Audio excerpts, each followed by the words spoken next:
ويبشر المؤمنين الذين يعملون الصالحات أن لهم أجرا كبيرا۔ السلام علیکم ورحمۃ اللہ وبرکاتہ۔ محترم ناظرین، آج کی نشست میں آپ حضرات کا استقبال ہے۔ الحمدللہ کفا وسلام علی عبادہ الذین اصطفیٰ، اما بعد۔ محترم ناظرین، آج کی نشست میں سورہ انعام سورہ نمبر 6 میں آیت نمبر 1 سے آیت نمبر 21 تک 21 آیتیں ہیں۔ اعوذ باللہ من الشیطان الرجیم، بسم اللہ الرحمن الرحیم۔ الحمدللہ الذی خلق السماوات والارض وجعل الظلمات والنور ثم الذین کفروا بربہم یعدلون۔ سب تعریفیں اللہ ہی کے لیے ہیں جس نے آسمانوں اور زمین کو پیدا کیا اور اندھیروں اور روشنی کو بنایا، پھر جن لوگوں نے کفر کیا وہ اپنے رب کے ساتھ اوروں کو برابر ٹھہراتے ہیں۔ هو الذی خلقکم من طین ثم قضى اجلا واجل مسمى عنده ثم انتم تمترون۔ وہی اللہ ہے جس نے تمہیں مٹی سے پیدا کیا، پھر اس نے تمہارے لیے ایک وقت مقرر کیا اور اس کے ہاں قیامت کا ایک وقت مقرر بھی ہے، پھر بھی تم شک کرتے ہو۔ وهو اللہ فی السماوات وفی الارض یعلم سرکم وجہرکم ویعلم ما تکسبون۔ اور وہی اللہ ہے جو آسمانوں اور زمین میں وہ تمہاری چھپی اور ظاہر سب باتیں جانتا ہے، اور وہ جانتا ہے جو کچھ تم کماتے ہو۔ وما تأتیہم من آیت من آیات ربہم الا کانوا عنہا معرضین۔ اور ان لوگوں کے پاس ان کے رب کی نشانیوں میں سے کوئی نشانی ایسی نہیں آئی جس سے انہوں نے منہ نہ موڑ لیا ہو۔ فقد کذبوا بالحق لما جاءہم فسوف یأتیہم انباء ما کانوا بہ یستہزئون۔ ان کے پاس جب حق آ گیا تو اسے بھی انہوں نے جھٹلا دیا، چنانچہ جلد ہی انہیں اس چیز کا پتہ چل جائے گا جس کا وہ مذاق اڑایا کرتے تھے۔ الم یروا کم اہلکنا من قبلہم من قرن مکناہم فی الارض ما لم نمکن لکم وارسلنا السماء علیہم مدرارا وجعلنا الانہار تجری من تحتہم فاہلکناہم بذنوبہم وانشأنا من بعدہم قرنا آخرین۔ کیا انہوں نے نہیں دیکھا کہ ان سے پہلے ہم نے کتنی قومیں ہلاک کر دیں جنہیں ہم نے زمین میں ایسی طاقت دی تھی جو تمہیں نہیں دی، اور ہم نے ان پر موسلا دھار بارش نازل کی اور نہریں بنائیں جو ان کے نیچے بہتی تھی، پھر ہم نے ان کے گناہوں کی وجہ سے انہیں ہلاک کر دیا اور ان کے بعد دوسری قومیں پیدا کیں۔ وَلَوْ نَزَّلْنَا عَلَيْكَ كِتَابًا فِي قِرْطَاسٍ فَلَمَسُوهُ بِأَيْدِيهِمْ لَقَالَ الَّذِينَ كَفَرُوا إِنْ هَذَا إِلَّا سِحْرٌ مُبِينٌ۔ اور اے نبی، اگر ہم کاغذ پر لکھی ہوئی کوئی کتاب آپ پر نازل کرتے، پھر وہ اپنے ہاتھوں سے اسے چھوتے، تو جن لوگوں نے کفر کیا وہ ضرور کہتے یہ کھلا ہوا جادو ہے۔ وَقَالُوا لَوْلَا أُنزِلَ عَلَيْهِ مَلَكٌ وَلَوْ أَنزَلْنَا مَلَكًا لَقُضِيَ الْأَمْرُ ثُمَّ لَا يُنظَرُونَ۔ اور ان کافر لوگوں نے کہا کہ اس نبی پر کوئی فرشتہ کیوں نہیں اتارا گیا، اور اگر ہم کوئی فرشتہ اتارتے تو معاملے کا فیصلہ کر دیا جاتا، پھر ان کو ذرا مہلت نہیں دی جاتی۔ وَلَوْ جَعَلْنَاهُ مَلَكًا لَجَعَلْنَاهُ رَجُلًا وَلَلَبَسْنَا عَلَيْهِمْ مَا يَلْبِسُونَ۔ اور اگر ہم اس نبی کو فرشتہ بنا کر بھیجتے تو بھی ہم اسے انسان ہی کی شکل میں بھیجتے، اور تب بھی ہم انہیں اسی شبہ میں ڈالتے جس میں وہ اب پڑے ہوئے ہیں۔ وَلَقَدِ اسْتُهْزِئَ بِرُسُلٍ مِّن قَبْلِكَ فَحَاقَ بِالَّذِينَ سَخِرُوا مِنْهُم مَّا كَانُوا بِهِ يَسْتَهْزِئُونَ۔ اور اے نبی، یقیناً آپ سے پہلے رسولوں سے بھی مذاق کیا گیا تھا، پھر ان میں سے جن لوگوں نے مذاق کیا تھا انہیں اس عذاب نے آ گھیرا جس کا وہ مذاق اڑاتے تھے۔ قُلْ سِیرُوا فِی الْأَرْضِ ثُمَّ انظُرُوا کَیْفَ کَانَ عَاقِبَةُ الْمُکَذِّبِینَ۔ اے نبی کہہ دیجئے تم زمین میں گھومو پھرو، پھر دیکھو جھٹلانے والوں کا انجام کیا ہوا۔ قُل لِمَن مَّا فِی السَّمَاوَاتِ وَالْأَرْضِ قُل لِلَّهِ كَتَبَ عَلَىٰ نَفْسِهِ الرَّحْمَةَ لَيَجْمَعَنَّكُمْ إِلَىٰ يَوْمِ الْقِيَامَةِ لَا رَيْبَ فِيهِ الَّذِينَ خَسِرُوا أَنفُسَهُمْ فَهُمْ لَا يُؤْمِنُونَ۔ کہہ دیجئے جو کچھ آسمانوں اور زمین میں ہے وہ کس کے لیے ہے؟ کہہ دیجئے اللہ ہی کے لیے ہے۔ اس نے مخلوق پر مہربانی کرنا اپنے اوپر لازم کر لیا ہے۔ وہ قیامت کے دن تمہیں ضرور جمع کرے گا جس میں کوئی شک نہیں۔ جن لوگوں نے اپنے آپ کو گھاٹے میں ڈالا ہے تو وہ ایمان نہیں لاتے۔ وَلَهُ مَا سَكَنَ فِي اللَّيْلِ وَالنَّهَارِ وَهُوَ السَّمِيعُ الْعَلِيمُ۔ رات اور دن میں جو کچھ ٹھہرا ہوا ہے وہ اللہ ہی کا ہے اور وہ سب کچھ سنتا اور خوب جانتا ہے۔ قُلْ غَيْرَ اللَّهِ أَتَّخِذُ وَلِيًّا فَاطِرِ السَّمَاوَاتِ وَالْأَرْضِ وَهُوَ يُطْعِمُ وَلَا يُطْعَمُ قُلْ إِنِّي أُمِرْتُ أَنْ أَكُونَ أَوَّلَ مَنْ أَسْلَمَ وَلَا تَكُونَنَّ مِنَ الْمُشْرِكِينَ۔ اے نبی کہہ دیجئے کیا میں اس اللہ کے سوا اور کارساز بنا لوں جو آسمانوں اور زمین کو پیدا کرنے والا ہے اور وہ سب کو کھلاتا ہے اور اسے کھلایا نہیں جاتا۔ کہہ دیجئے بے شک مجھے حکم دیا گیا ہے کہ میں وہ پہلا شخص ہو جاؤں جو اسلام لایا اور آپ ہرگز مشرکوں میں شامل نہ ہو جائیں۔ قل انی اخاف ان عصیت ربی عذاب یوم عظیم۔ کہہ دیجئے بے شک اگر میں نے اپنے رب کی نافرمانی کی تو میں ایک بہت بڑے دن کے عذاب سے ڈرتا ہوں۔ من یصرف عنہ یومئذ فقد رحمہ وذلک الفوز المبین، اس دن جس شخص سے عذاب ہٹا لیا گیا تو یقیناً اس پر اللہ نے رحم کر دیا، اور یہی ہے واضح کامیابی۔ وَإِن يَمْسَسْكَ اللَّهُ بِضُرٍّ فَلَا كَاشِفَ لَهُ إِلَّا هُوَ وَإِن يَمْسَسْكَ بِخَيْرٍ فَهُوَ عَلَى كُلِّ شَيْءٍ قَدِيرٌ، اور اگر اللہ آپ کو کوئی تکلیف پہنچائے تو اس کے سوا کوئی اسے دور کرنے والا نہیں، اور اگر وہ آپ کو کوئی بھلائی پہنچائے تو وہ ہر چیز پر خوب قادر ہے۔ وَهُوَ الْقَاهِرُ فَوْقَ عِبَادِهِ وَهُوَ الْحَكِيمُ الْخَبِيرُ، اور وہ اپنے بندوں پر زور آور اور غالب ہے، اور وہ خوب حکمت والا نہایت باخبر ہے۔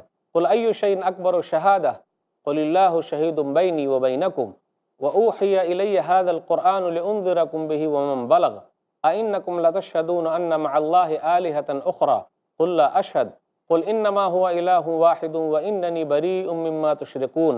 اے نبی کہیے، گواہی کے طور پر کون سی چیز سب سے بڑھ کر ہے؟ کہہ دیجئے، اللہ میرے اور تمہارے درمیان گواہ ہے، اور میری طرف یہ قرآن وحی کیا گیا ہے تاکہ اس کے ذریعے سے میں تمہیں اور جس کو یہ پہنچے سب کو ڈراؤں۔ کیا تم اس کی گواہی دیتے ہو کہ اللہ کے ساتھ دوسرے معبود بھی ہیں؟ کہہ دیجئے، میں یہ گواہی نہیں دیتا، اور یہ بھی کہہ دیجئے کہ صرف وہی ایک معبود ہے، اور بے شک میں اس سے بری ہوں جو تم شریک ٹھہراتے ہو۔ الذین آتیناہم الکتاب یعرفونہ کما یعرفون ابناءہم الذین خسروا انفسہم فہم لا یؤمنون، جن لوگوں کو ہم نے کتاب دی وہ اسے اس طرح پہچانتے ہیں جس طرح اپنے بیٹوں کو پہچانتے ہیں، جن لوگوں نے اپنے آپ کو گھاٹے میں ڈالا وہ ایمان نہیں لاتے۔ ومن اظلم ممن افترى علی اللہ کذبا او کذب بآیاتہ انہ لا یفلح الظالمون، اور اس شخص سے بڑھ کر ظالم کون ہے جو اللہ پر جھوٹ باندھے یا اس کی آیتوں کو جھٹلائے؟ بے شک ظالم کامیاب نہیں ہوں گے۔ ناظرین اکرام، ابھی آپ نے سورہ نام سورہ نمبر 6 میں 21 آیتیں شروع کی سنی، اس کا ترجمہ سنا۔ کچھ خلاصہ یہ ہے کہ اللہ تعالیٰ کی قدرت پر بہت ساری نشانیاں ہیں، پھر اسی طریقے سے یہ ذکر ہوا کہ اللہ تعالیٰ ہی پوری سلطنت کو اکیلے چلا رہا ہے۔ پھر اس کے بعد کفار مکہ کے بارے میں یہ آیا کہ وہ لوگ جھٹلانے والے ہیں، وہ نبی صلی اللہ علیہ وسلم کو نہیں مانتے۔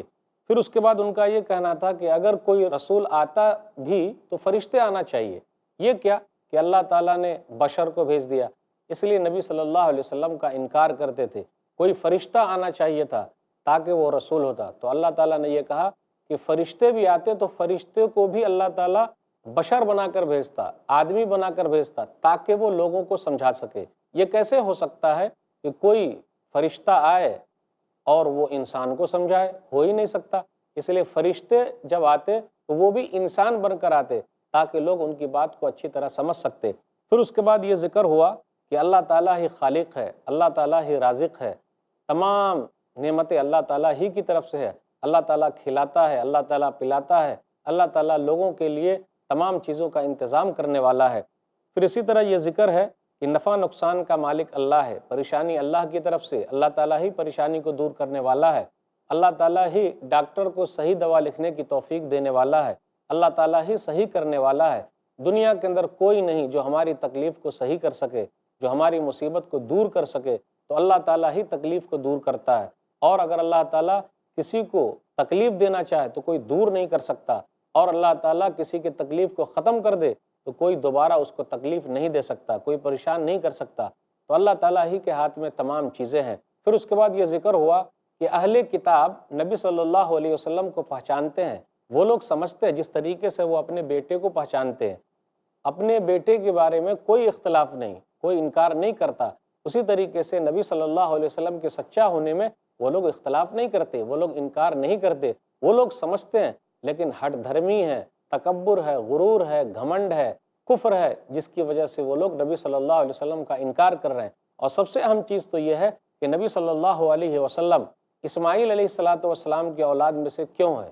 اسحاق علیہ السلام کی اولاد میں سے ہوتے، یعقوب علیہ السلام کی اولاد میں سے ہوتے، اور آخری نبی ان لوگوں میں سے ہوتے تو وہ لوگ ضرور مانتے، لیکن نبی صلی اللہ علیہ وسلم جو ہے وہ اسماعیل علیہ السلام کی اولاد میں سے ہے، اس لیے وہ لوگ انکار کر رہے ہیں، اور یہ گھاٹا ہے ان کے لیے۔ اس کے بعد یہ کہا گیا سب سے بڑا ظالم وہ ہے جو اللہ تعالیٰ پر جھوٹ باندھے اور یہ کہے کہ اللہ نے ایسا کہا جبکہ اللہ تعالیٰ نے ویسا نہیں فرمایا۔ ناظرین اکرام، اب آئیے ذرا مختصر سی تفسیر ہو جائے، تمام آیتوں کو لینا تو مشکل ہے، لیکن جتنی بھی آیتیں ہیں وہ آپ کے سامنے ہیں۔ 21 آیتیں جو پڑھی گئی، تو پہلی آیت لیجئے، آیت نمبر 1، اس کے بعد 2 اور 3 بھی لیجئے۔ الحمدللہ الذی خلق السماوات والارض، تمام تعریف اللہ ہی کے لیے ہے جس نے آسمانوں کو اور زمین کو پیدا کیا۔ آپ غور کر لیجئے، آسمان و زمین کا پیدا کرنا یہ زیادہ مشکل ہے۔ سورہ مومن سورہ نمبر 40 آیت نمبر 57، لخلق السماوات والارض اکبر من خلق الناس ولکن اکثر الناس لا یعلمون، آسمان و زمین کا پیدا کرنا یہ زیادہ بڑا ہے لوگوں کی پیدائش سے، لیکن اکثر لوگ نہیں جانتے۔ سورہ احقاف سورہ نمبر 46 آیت نمبر 33، اولم یروا ان اللہ الذی خلق السماوات والارض ولم یعی بخلقہن بقادر علی ان یحیی الموتى بلی انہ علی کل شیء قدیر۔ ناظرین اکرام، یہ سلسلہ چلتا رہے گا، ابھی تھوڑے سے وقفے کے لیے رکتے ہیں۔ السلام علیکم ورحمۃ اللہ وبرکاتہ۔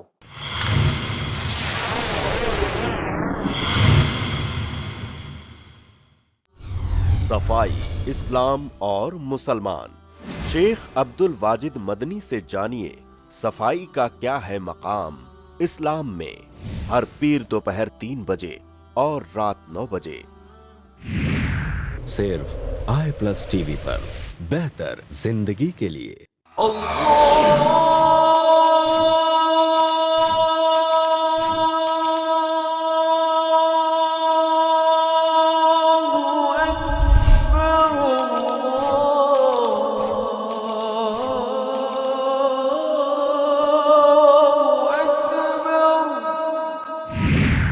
صرف آئی پلس ٹی وی پر، بہتر زندگی کے لیے۔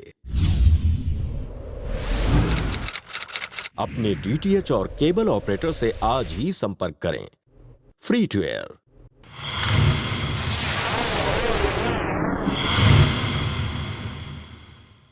محترم ناظرین، وقفے کے بعد دوبارہ ہم آپ کی خدمت میں حاضر ہیں۔ وقفے سے پہلے بات یہ چل رہی تھی کہ آسمان و زمین کی پیدائش یہ زیادہ مشکل ہے۔ سورہ احقاف سورہ نمبر 46 آیت نمبر 33، اولم یروا ان اللہ الذی خلق السماوات والارض ولم یعی بخلقہن بقادر علی ان یحیی الموتى بلی انہ علی کل شیء قدیر، کیا انہوں نے نہیں دیکھا کہ اللہ تعالیٰ نے آسمان و زمین کو پیدا کیا اور اس کے پیدا کرنے میں وہ تھکا نہیں، اس بات پر قادر ہے کہ وہ مردے کو زندہ کر دے؟ کیوں نہیں، بے شک وہ ہر چیز پر قادر ہے۔ پھر اس کے بعد سورہ نازعات سورہ نمبر 79 آیت نمبر 27 میں ہے، اَأَنتُمْ أَشَدُّ خَلْقًا أَمِ السَّمَاءُ بَنَاهَا، تمہارا پیدا کرنا یہ زیادہ سخت ہے، زیادہ مشکل ہے، یا پھر آسمان کا پیدا کرنا؟ اس کے بعد جو آیت کے اندر یہ آیا ظلمات، یہ جمع ہے، ظلمت واحد ہے، اور آگے آیا نور یعنی روشنی، اس کے لیے جمع کا لفظ استعمال نہیں ہوا، تو پتہ یہ چلا نور روشنی، اسلام کی روشنی، اور ظلمات اندھیرے، بہت سارے اندھیرے ہیں، اور اس کے معنی میں اور بھی استعمال ہوا ہے اس طریقے سے کہ رات کی تاریکی، پھر اس کے مقابلے میں نور یعنی روشنی، دن کی روشنی۔ تو اندھیرے بہت سارے ہوتے ہیں، روشنی آتے ہی تمام اندھیرے کو کس طریقے سے ختم کر دیتی ہے۔ قرآن کی اور آیتوں میں جمع کا لفظ استعمال ہوا ہے، جیسے سورہ نحل سورہ نمبر 16 آیت نمبر 48، عن الیمین والشمائل، بائیں، اس کے مقابلے میں دایاں جو استعمال ہوا ہے یہاں واحد استعمال ہوا ہے۔ پھر اسی طریقے سے سورہ نام سورہ نمبر 6 آیت نمبر 153، وَأَنَّ هَذَا صِرَاطِي مُسْتَقِيمًا فَاتَّبِعُوهُ وَلَا تَتَّبِعُوا السُّبُلَ فَتَفَرَّقَ بِكُمْ عَنْ سَبِيلِهِ، اور یقیناً یہ میرا سیدھا راستہ ہے، تم لوگ اسی کی پیروی کرو اور راستوں کی پیروی نہ کرو۔ راستوں کے مقابلے میں یہاں بھی کیا ہوا؟ واحد راستہ یعنی اسلام کا راستہ استعمال ہوا ہے۔ فَتَفَرَّقَ بِكُمْ عَنْ سَبِيلِهِ، کہ وہ تمہیں اللہ کے راستے سے الگ کر دیں گے۔ تو سبیل واحد ہے، سبل دوسرے اور راستے ہیں، سبیل صرف اللہ کا راستہ، تو یہاں واحد استعمال ہوا ہے۔ ثُمَّ الَّذِينَ كَفَرُوا بِرَبِّهِمْ يَعْدِلُونَ، پھر بھی کافر اپنے رب کے ساتھ اوروں کو برابر ٹھہراتے ہیں، یعنی بعض کفر کرتے ہیں، انکار کرتے ہیں، اللہ تعالیٰ کے لیے بیٹی بناتے ہیں، بیٹا بناتے ہیں، بیوی بناتے ہیں، تو کیوں شریک کر رہے ہیں وہ لوگ؟ شریک نہیں کرنا چاہیے، بلکہ یہ تو اللہ تعالیٰ کی مخلوق ہے، کیسے اللہ تعالیٰ کے ساتھ یہ لوگ شامل ہو سکتے ہیں؟ تو ان کا ایسا شامل کرنا صحیح نہیں ہے۔ پھر آگے ذکر ہو رہا هو الذی خلقکم من طین، وہی اللہ جس نے تم لوگوں کو مٹی سے پیدا کیا۔ تو مٹی سے پیدا کرنے کا مطلب یہ ہے کہ آدم علیہ السلام کو مٹی سے پیدا کیا، یا اس کا دوسرا مطلب یہ ہے کہ تم جو کھاتے ہو، تمہاری جو خوراک ہے، تمہاری جو غذا ہے، یہ مٹی ہی سے تو پیدا ہوتی ہے، تم لوگ اس کا استعمال کرتے ہو، پھر اسی طریقے سے اس سے نطفہ بنتا ہے اور رحم مادر میں جا کر جمع ہوتا ہے، تو گویا کہ لوگ مٹی سے پیدا ہو رہے ہیں، اس کا یہ معنی لیا گیا۔ پھر اس کے بعد آگے ذکر ہے ثم قضا اجلا، یعنی موت کا وقت، اور اس نے پورا کیا موت کا وقت، یعنی موت کا وقت اس نے متعین کر دیا ہے، یعنی اللہ تعالیٰ نے۔ وَأَجَلٌ مُّسَمًّى، اور ایک اور وقت متعین ہے، اس سے مراد یہ ہے آخرت کا وقت۔ کب آنے والا ہے آخرت کا وقت؟ اللہ تعالیٰ ہی کو معلوم۔ قیامت کا دن کب ہے؟ اللہ تعالیٰ ہی اس کے بارے میں جانتا ہے۔ قیامت کے بارے میں وہ لوگ آپ سے پوچھتے ہیں تو آپ کہہ دیجئے اس کا علم اللہ کے پاس ہے، قیامت کب آئے گی۔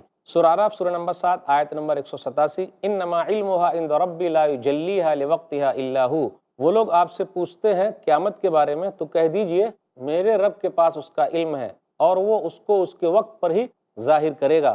یسألونک عن الساعة ایان مرساها فیما انت من ذکراها الی ربک منتہاها۔ سورہ نازعات سورہ نمبر 79 آیت نمبر 42، 43، 44 کہ وہ لوگ آپ سے قیامت کے بارے میں پوچھتے ہیں کہ اس کا وقت کب ہے، تو کیا آپ اس کے ذکر میں فکر مند ہیں؟ کہہ دیجئے اس کے واقع ہونے کا وقت جو ہے وہ رب جانتا ہے، رب ہی کو معلوم ہے کہ وہ قیامت کب آئے گی۔ اس کے بعد آگے ہے وَهُوَ اللَّهُ فِي السَّمَاوَاتِ وَفِي الْأَرْضِ، اللہ تعالیٰ ہی آسمان و زمین میں ہے۔ اس کا مطلب کیا ہے؟ سلف صالحین اہل سنت والجماعت کا یہ عقیدہ ہے کہ اللہ تعالیٰ عرش پر ہے، جو ساتوں آسمان کے اوپر جو عرش ہے اس پر اللہ تعالیٰ ہے۔ سورہ طٰہٰ سورہ نمبر 20 آیت نمبر 5، الرحمن علی العرش استویٰ، رحمان عرش پر مستوی ہے۔ اس آیت کا مفہوم پھر کیا ہے کہ اللہ تعالیٰ آسمانوں و زمین میں ہے، تو اس آیت کا معنی کیا ہے، اس کا مفہوم کیا ہے؟ آئیے اس پر غور کریں۔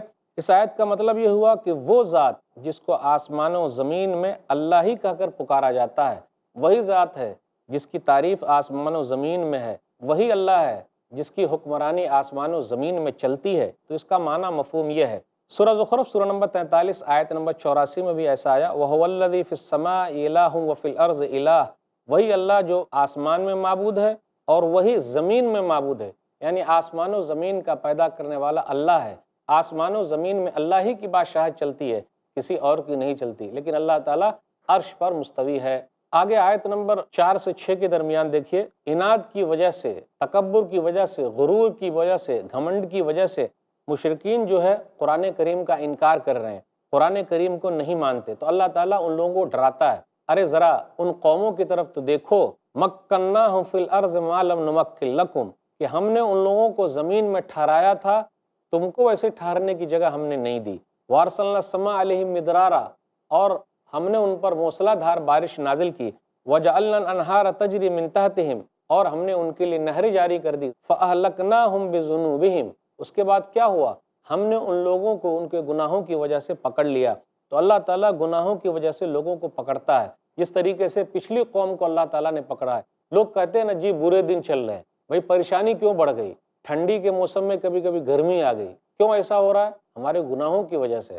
آپ دیکھ لیجئے چیزوں کے دام بڑھ رہے ہیں، آپ دیکھ لیجئے آپس میں لڑائی جھگڑا بہت زیادہ ہے، آپ دیکھ لیجئے اچانک بارش آ جاتی ہے، آپ دیکھ لیجئے کہیں سیلاب ہے، کہیں طوفان ہے، کہیں زلزلہ ہے، یہ سب ہمارے گناہوں کی وجہ سے۔ لیکن لوگ کیا کہتے ہیں؟ نہیں ایسا ہو گیا تو ایسا ہو گیا، ایسا نہیں ہوتا تو ایسا ہوتا۔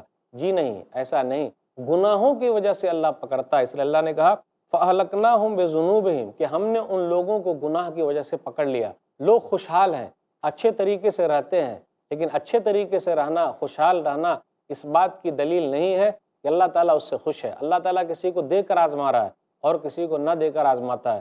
کچھ لوگ ایسے بھی ہیں جن کو اللہ تعالیٰ نے مہلت دے رکھی ہے تاکہ وہ لوگ سنبھل جائیں۔ تو اللہ کی طرف سے مہلت ملنا اس بات کی دلیل نہیں ہے کہ اللہ تعالیٰ خوش ہے، بلکہ اللہ تعالیٰ جب پکڑے گا تو چھوڑے گا نہیں۔ ایک حدیث کے اندر آیا، صحیح بخاری کتاب التفسیر کتاب نمبر 65 حدیث نمبر 4686، ان اللہ لیملی للظالم حتی اذا اخذہ لم یفلتہ، کہ اللہ تعالیٰ ظالم آدمی کو مہلت دیتا ہے، پھر جب پکڑ لیتا ہے تو اس کو چھوڑتا نہیں۔ آپ غور کر لیجئے، ہم اور آپ اگر مچھلی مارنے کے لیے جاتے ہیں تو اپنا دھاگا پانی میں ڈالتے ہیں، پھر اس کے منہ پر جو بنسی لگی ہوئی ہے، جو لوہا ہم نے لگا کے رکھا ہے اس کے منہ پر، تو اس میں آٹا لگا دیتے ہیں یا کوئی چیز لگا دیتے ہیں، تو کس طریقے سے مچھلی اس کو کھاتی ہے، پھر وہ اندر تک غوط کر لے جاتی ہے۔ جب زیادہ غوط کر لے جاتی ہے تو ہم اور آپ پوری تیزی کے ساتھ اوپر کھینچ لیتے ہیں۔ تو مہلت مل رہی ہے، اللہ تعالیٰ ظالموں کو مہلت دے رہا ہے تاکہ وہ سنبھل جائیں، تاکہ وہ ڈر جائیں، لیکن اس کے باوجود بھی اگر نہیں ڈریں گے تو اللہ پکڑ لے گا۔ اللہ نے کس طریقے سے قوموں کو پکڑا ہے، قوم عاد کو پکڑ لیا، قوم سمود کو پکڑ لیا، لوط علیہ السلام کی قوم کو پکڑ لیا، شعیب علیہ السلام کی قوم کو اللہ تعالیٰ نے برباد کر دیا، پکڑ لیا۔ پھر اسی طریقے سے قارون کو اللہ تعالیٰ نے پکڑ لیا، فَخَسَفْنَا بِهِ وَبِدَارِهِ الْأَرْضِ، سورہ قصص سورہ نمبر 28 آیت نمبر 81، کہ ہم نے اس کو اس کے گھر سمیت زمین میں دھسا دیا۔ تو اللہ تعالیٰ گناہوں کی وجہ سے پکڑتا ہے۔ فرعون کو اللہ تعالیٰ نے پکڑ لیا گناہوں کی وجہ سے، تو اللہ تعالیٰ ظالموں کو پکڑتا ہے جب پانی سر سے اوپر ہو جاتا ہے، زیادہ ہو جاتا ہے، پانی اوپر اڑ جاتا ہے، پھر اس وقت اللہ تعالیٰ مصیبت لاتا ہے تاکہ لوگ ڈر جائیں، تاکہ لوگ برائی کو چھوڑ دیں۔ لیکن کچھ لوگ ہیں چھوڑتے ہی نہیں، تمام چیزیں دیکھ رہے ہیں، اس کے باوجود بھی وہ لوگ ایمان نہیں لاتے۔ پھر اس کے بعد آگے آیت نمبر 7 سے 11 تک کہ کفار مکہ رسول اللہ صلی اللہ علیہ وسلم کا انکار کرتے تھے۔ ان کا یہ کہنا تھا یہ تو بشر ہیں، یہ تو انسان ہے، تو ہم جیسے انسان ہیں تو ہم کیسے ان کو مان لیں؟ اگر واقعی یہ نبی ہے تو کوئی فرشتہ آنا چاہیے تھا، فرشتہ آ کر کہے جی ہم رسول ہیں۔ تو اللہ تعالیٰ نے یہ کہا وَلَوْ جَعَلْنَاهُ مَلَكًا لَجَعَلْنَاهُ رَجُلًا، اگر ہم فرشتے کو رسول بناتے تو وہ بھی مرد ہی ہوتے، کیونکہ جس ٹائپ کے لوگ ہیں وہی ٹائپ کا سمجھانے والا آنا چاہیے۔ انسان ہیں لوگ، بشر ہیں، یہ فرشتے کیسے آ کے سمجھا دیں گے؟ تو اللہ تعالیٰ فرشتے کو بھی انسان بناتا تاکہ وہ سمجھا سکے۔ نبی صلی اللہ علیہ وسلم نے اپنے بارے میں خود یہ کہا، قرآن کریم کی آیت بھی ہے، نبی صلی اللہ علیہ وسلم سے کہا جاتا ہے کہ آپ کہیے اپنے بارے میں، سورہ کہف سورہ نمبر 18 آیت نمبر 110 آخری آیت ہے یہ، قُلْ إِنَّمَا أَنَا بَشَرٌ مِثْلُكُمْ يُوحَىٰ إِلَيَّ أَنَّمَا إِلَٰهُكُمْ إِلَٰهٌ وَاحِدٌ، آپ کہہ دیجئے میں تم جیسا بشر ہوں، آپ کہہ دیجئے میں تم جیسا انسان ہوں، فرق صرف یہ ہے کہ میرے اوپر اللہ کی طرف سے وحی کی جاتی ہے کہ تم لوگوں کا معبود ایک ہے۔ تو نبی صلی اللہ علیہ وسلم بشر ہیں، فرشتے نہیں ہیں۔ رسول اللہ صلی اللہ علیہ وسلم جناتوں میں سے نہیں ہیں، رسول اللہ صلی اللہ علیہ وسلم فرشتوں میں سے نہیں ہیں، رسول اللہ صلی اللہ علیہ وسلم مومنوں میں سے ہیں، اور یہ مومنوں پر اللہ کی طرف سے بڑا احسان ہے۔ سورہ آل عمران سورہ نمبر 3 آیت نمبر 164 لَقَدْ مَنَّ اللَّهُ عَلَى الْمُؤْمِنِينَ إِذْ بَعَثَ فِيهِمْ رَسُولًا مِّنْ أَنفُسِهِمْ، اللہ تعالیٰ مومنوں پر احسان جتلاتا ہے کہ انہی میں سے ایک رسول کو بھیجا۔ تو ہم اور آپ جتنا بھی اللہ تعالیٰ کا شکر ادا کرے بہت کم کہ اللہ تعالیٰ نے ہم لوگوں کو نبی صلی اللہ علیہ وسلم کا امتی بنایا ہے، اور نبی صلی اللہ علیہ وسلم بشر ہیں لیکن افضل البشر ہیں۔ نبی صلی اللہ علیہ وسلم سب سے بہتر ہیں، نبی صلی اللہ علیہ وسلم سب کے امام ہیں، نبی صلی اللہ علیہ وسلم سب کے سردار ہیں۔ کوئی یہ کہے کہ جیسا میں بشر ہوں مقام کے اعتبار سے، مرتبے کے اعتبار سے نبی صلی اللہ علیہ وسلم بھی ویسے ہیں، مقام کے اعتبار سے، مرتبے کے اعتبار سے، تو بات صحیح نہیں ہے۔ پھر آگے یہ ذکر ہو رہا ہے کہ آپ ان کے پاس جتنی بھی نشانی لے کر آئیں وہ یہی کہیں گے ان ھذا الا سحر مبین، یہ تو کھلم کھلا جادو ہے۔ اس کے بعد آیت نمبر 12 سے آیت نمبر 16 تک ہے اللہ تعالیٰ کے بارے میں کہ اللہ ہی منعم حقیقی ہے، وہی اللہ تعالیٰ لوگوں پر انعام کرتا ہے، وہی اللہ تعالیٰ ہے جو لوگوں کو کھلاتا ہے پلاتا ہے، اور اللہ نے اپنے اوپر لکھ رکھا کتب علی نفسہ الرحمہ، رحمت کو اپنے نفس کے اوپر لکھ رکھا ہے، کل قیامت کے دن مومنوں کو اس سے فائدہ ہوگا۔ وَهُوَ يُطْعِمُ وَلَا يُطْعَمُ، وہ کھلاتا ہے وہ کھاتا نہیں، تو اللہ بننے کے لیے ضروری ہے کہ وہ کھلائے خود نہیں کھائے، جو کھائے وہ اللہ نہیں ہو سکتا۔ پھر اس کے بعد یہ کہا گیا قیامت کے دن کے عذاب سے آپ لوگوں کو ڈرائیے۔ اس کے بعد آیت نمبر 17 سے آیت نمبر 21 کے درمیان ہے اللہ ہی نفع نقصان کا مالک ہے، وَيَمْسَسْكَ اللَّهُ بِضُرٍّ فَلَا كَاشِفَ لَهُ إِلَّا هُوَ، کہ اگر کوئی تکلیف پہنچے تو اللہ کے علاوہ کون ہے جو اس تکلیف کو دور کر دے؟ کوئی نہیں۔ اس کے بعد یہ کہا جاتا ہے کہ آپ لوگوں کو ڈراتے رہیے قرآن کریم کے ذریعے، وَأُوحِيَ إِلَيَّ هَذَا الْقُرْآنُ لِأُنذِرَكُم بِهِ وَمَن بَلَغَ، آپ کہیے میری طرف قرآن کریم وحی کی گئی ہے تاکہ میں تم لوگوں کو ڈراؤں۔ تو قرآن کریم جو ہے وہ لوگوں کو ڈرانے کے لیے۔ اس کے بعد یہ آیا کہ یہودی لوگ نبی صلی اللہ علیہ وسلم کو جانتے ہیں جیسا کہ وہ لوگ اپنے بیٹے کو جانتے ہیں، کوئی شک نہیں نبی صلی اللہ علیہ وسلم کے بارے میں بھی وہ لوگ یہ سمجھتے ہیں کہ یہ سچے ہیں، لیکن تکبر کی وجہ سے ایمان نہیں لا رہے۔ اس کے بعد کہا گیا سب سے بڑا ظالم وہ ہے جو اللہ تعالیٰ پر جھوٹ باندھے۔ تو ناظرین کرام یہ مختصر سا خلاصہ تھا، یہ مختصر سی تفسیر تھی۔ اللہ تعالیٰ سے دعا ہے کہ اللہ تعالیٰ ہم لوگ کو قرآن کریم سے جوڑ دے، قرآن و سنت پر چلنے کی توفیق دے، آمین۔ وآخر دعوانا الحمدللہ رب العالمین، وصلی اللہ علی نبینا محمد وآلہ وصحبہ اجمعین، والسلام علیکم ورحمۃ اللہ وبرکاتہ۔